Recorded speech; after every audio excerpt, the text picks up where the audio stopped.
Hind, Vande Mataram. Thank you. माननीय Shrimati Priyanka Chaturvedi. Sir, Vande Mataram के 150 साल पूरे होने पे मुझे इस चर्चा में भाग लेने का सौभाग्य प्राप्त हो रहा है, उसकी मुझे बेहद ही खुशी है।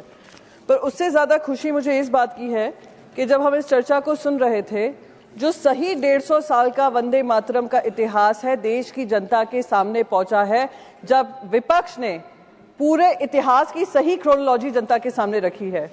मैं देशवासियों से अपील करूंगी कि इस चर्चा को ध्यान से सुने और जो व्हाट्सएप हिस्ट्री 2014 से चालू हुई है, जो मैं कहती हूँ जो उससे प्रभावित हैं, जो उससे पीड़ित हैं, वो जरूर इस चर्चा को सुने, क्योंकि सही इतिहास जनता के सामने जाना बहुत जरूरी था और ये इस चर्चा के माध्यम से हुआ। मैं तो अब आपके माध्यम से सर ये भी रिक्वेस्ट करूंगी कि क्विट इंडिया मूवमेंट पे चर्चा हो, स्वतंत्रता संग्राम पे चर्चा हो, और वो सारी चर्चा जो 2014 से धूमिल करने की कोशिश की गई थी, वो सारी चर्चा का विषय बने। जैसे ये जो इतिहासकार हैं व्हाट्सएप हिस्ट्री के माध्यम से व्हाट्सएप हिस्ट्री फैलाते हैं, उनका करियर का दी एंड हो सर। और मैं हैरान थी जब कहा कि भारतीय जनता पार्टी वंदे मातरम की चर्चा करना चाह रही है। ये वही भारतीय जनता पार्टी, वही सरकार है जिन्होंने ये सेशन शुरू होने से पहले वो नोटिफिकेशन जारी किया था कि यहाँ के कोई भी सांसद वंदे मातरम और जय हिंद वाला नारा नहीं लगा सकते हैं। इससे बड़ा राष्ट्रद्रोह मैं मानती हूँ कुछ और हो ही नहीं सकता, राष्ट्र विरोधी सोच हो ही नहीं सकती। इसलिए हमें मेरी पार्टी के लीडरशिप ने चेयरमैन को लिखा था कि ये नोटिफिकेशन इमीडिएटली विड्रॉ हो। वो और नया नोटिफिकेशन नहीं था, पुराने नोटिफिकेशन जो भी नोटिफिकेशन था फिर से जारी किया गया है सर प्लीज। हाँ सर, वंदे मातरम, हम तो वंदे मातरम की चर्चा करने आए। मैं सवेरे से बहुत सारे भाषण सुन रही थी उस तरफ से जो वंदे मातरम की जगह वंदे भारत की चर्चा करने को तैयार थे। आप देख लीजिएगा, लोकसभा में भी यही हुआ है, राज्यसभा में भी। मैंने बहुत सारे लोगों को, उनका प्रेम उसी से स्पष्ट हो गया, कितना वंदे मातरम और कितना वंदे भारत में उनको अंतर पता है। सर, तीसरी बात, प्लीज बैठ सर तीसरी चीज, आप बैठ जाए। गृह मंत्री ने ये कहा कि ये सेलिब्रेशन है, बिल्कुल सेलिब्रेशन है, पर ये भारतीय जनता पार्टी का सेलिब्रेशन नहीं था, क्योंकि उन्हीं के भाषण में उन्होंने ध्रुवीकरण की बात रखी, अपना पॉलिटिकल एजेंडा चलाने की बात रखी, और वही पंडित जवाहरलाल नेहरू जी को लेकर उन्होंने क्या क्या बातें नहीं रखी। कहा विभाजन तब से शुरू हुआ जब से ये 1937 में तीसरा और चौथा स्टैंजा हटाया गया। सर जब ये स्टैंजा हटाया गया था, जब हमारे देश के जवान बॉर्डर पे लड़ते हैं, हमारे तुकाराम ओमले जी आतंकवादी को पकड़ते पकड़ते वंदे मातरम कहकर अपनी जान देते हैं, बलिदान देते हैं। वो ये नहीं पूछते हैं तीसरा और चौथा स्टैंजा कहाँ है, वो इससे प्रेरित होते हैं कि वंदे मातरम के लिए वो सेवा कर रहे हैं, वंदे मातरम के लिए वो बलिदान कर रहे हैं। सर लास्ट मिनट सर, एक ही 30 सेकंड लूंगी सर। बस मैं यही कहूंगी आपके माध्यम से कि ये जो ध्रुवीकरण वाली राजनीति और पंडित जवाहरलाल नेहरू जी को लेकर उनका धूमिल करने की जो राजनीति हो रही है, उसको समाप्त होना चाहिए। और मेरी जो नेमसेक है लोकसभा में, उन्होंने भी ये मांग रखी है कि नेहरू जी पे चर्चा होनी चाहिए और उसके बाद वंस एंड फॉर ऑल चर्चा समाप्त होना चाहिए। ऑनरेबल मेंबर्स, माननीय प्रियंका जी ने एक चीज कही, उसके संदर्भ में मैं आपको स्पष्ट करना चाहता हूं। Honourable members, before each session of Rajya Sabha we reiterate the parliamentary customs and conventions which are mentioned in the publication handbook for members for information. The para regarding the same was issued in the parliamentary bulletin part 2 on earlier occasions also. This from part of etiquettes to be observed. बोलने से मना नहीं किया था। आप भाषण में उन नारों को कोट न करें, भाषण होने दें इसके बारे। Please take your seat. Please, nothing is going on record. This form part of etiquettes to be observed in the House and impress upon the members to desist from interrupting the speech of another member by shouting slogans. There is no intention to stop any member from singing Vande Mataram to use a phrase as a part of his or her speech. आजादी बाद माननीय speaker की भाषण के दौरान जो लोग ये चीजें करते थे, टिकट्स का पालन नहीं करते थे, उस संदर्भ में ये चीज कही गई थी। That was mentioned. प्लीज, माननीय श्री दिनेश शर्मा।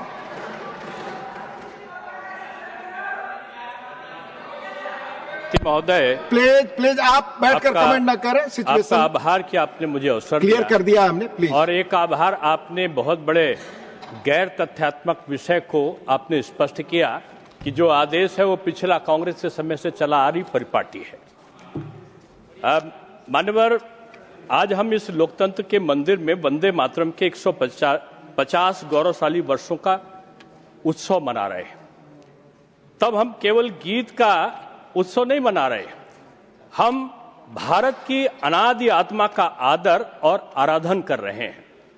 मैंने इसलिए कहा कि जब बंकिम चंद्र चट्टोपाध्याय महोदय के बारे में हम वर्णन करते हैं कि उन्होंने 1875 में ये अमरवाणी की पंक्तियां लिखी, तो ये कागज पर स्याही नहीं थी, ये स्याही का अंकन नहीं था, बल्कि राष्ट्र में सोए हुए उन सद्पुरुषों का जागरण का भाव पैदा करना था, जिनको राष्ट्र की आजादी के प्रति चैतन्यता लाने का उनका ये प्रयास था। और उन्होंने भारत माता को केवल मिट्टी नहीं माना, उन्होंने समृद्धि की लक्ष्मी, ज्ञान की सरस्वती, अजय शक्ति की दुर्गा के रूप में उनको पूजित किया।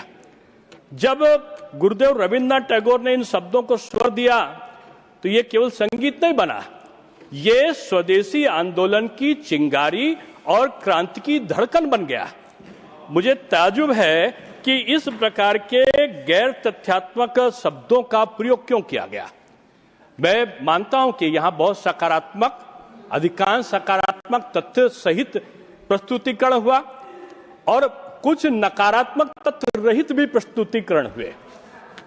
मैं आरोप नहीं लगा रहा हूं, विद्वत लोगों के सामने चर्चा का विषय बना रहता है। आदरणीय जयराम जी ने बहुत अच्छे उदाहरण दिए थे और उन्होंने उदाहरण देते समय तमाम लोगों की सहमति, 1937 की बैठक, वंदे मातरम कैसे लागू हुआ, क्यों स्टंजा हटाए गए, इनका वर्णन किया। लेकिन एक बात भूल गए, उसका जो पक्ष में था किया, जो विपक्ष में था नहीं किया। एक नाम और भी था, अब्दुल कलाम आजाद। अब्दुल कलाम आजाद भी उसमें थे और उन्होंने इसकी प्रशंसा की थी कि इसे लागू किया जाना चाहिए। कौन? ये हिंदू और मुसलमान का प्रश्न नहीं था, लेकिन इसको हिंदू और मुसलमान का बना के उस जिन्नाई सोच के अधीन कांग्रेस ने अपने मतों का परिवर्तन किया। दूसरी चीज जो कहा जाता है कि नेहरू जी का इसमें योगदान नहीं, समिति का योगदान था। माने विद्वज्जनों के संज्ञान में मैं ये लाना चाहूंगा कि एक पत्र 1937 में जवाहरलाल नेहरू जी ने अपने परम मित्र, जिनसे वो परामर्श करा करते थे, 1937 में उर्दू के लेखक अली सरदार जाफरी को एक पत्र लिखा। मैं समझता हूं वो भी किसी किताब में हमारे सदपुरुषों को, विद्वत पुरुषों को मिला होगा। और उस अली सरदार जाफरी को लिखे पत्र में उन्होंने इसे देवी, यानी नेहरू जी ने देवी मां के प्रति श्रद्धांजलि के रूप में विख्यापित किया और उन्होंने इसे बेतुका बताया। और साथ में उन्होंने इस गीत की भाषा की आलोचना करते हुए कहा कि बहुत सारे कठिन शब्द हैं जिन्हें लोग समझ नहीं पाते, और तर्क दिया कि इसके विचार राष्ट्रवाद और प्रगति की आधुनिक अवधारणा के अनुरूप नहीं है और सरल भाषा में अधिक उपयुक्त राष्ट्र गीतों की उन्होंने वकालत करी। गीत की सांस्कृतिक आध्यात्मिक गहराई को इस शुरुआती दौर में कम करके आंकने से नेहरू जी का असली झुकाव उजागर हुआ। आप कहते हो कि उन्होंने, अरे जो हेड होगा किसी चीज का, अध्यक्ष होगा, जो नेता होगा, उसके जो मत पहले से जान लेंगे तो समिति के लोगों का मत का परिवर्तन होने में देर नहीं लगता। इसलिए मैं कहना चाहूंगा कि समिति की बैठक के पहले उनका मन था कि वो जिन्ना के दबाव में, जिन्नाई सोच के अनुपालन में उन्होंने अपने मतों को पत्र के माध्यम से लिखा। लेकिन उनको इस लिखावट के बाद भी उनका जो अली सरदार जी जाफरी थे, उनकी सहमति उनको नहीं मिली और इसको विवाद का मुद्दा वो नहीं बनाना चाहते थे। मैं कहना चाहता हूं कि मान्यवर, यहां पर तो जनगण मन अधिनायक और जो हमारा ये वंदे मातरम है, उसके बीच में विभेद पैदा कर दिया गया। अभी तो तृणमूल के मित्र और कांग्रेस के विद्वज्जन कह रहे थे कि जैसे रविन्द्रनाथ टैगोर का और बंकिम चंद्र चटर्जी के बीच में मतभेद पैदा करने का उन्होंने उपक्रम अपने शब्दों में किया। क्यों? क्योंकि ये जो विभाजन है ना, ये अंग्रेजों की संपत्ति थी।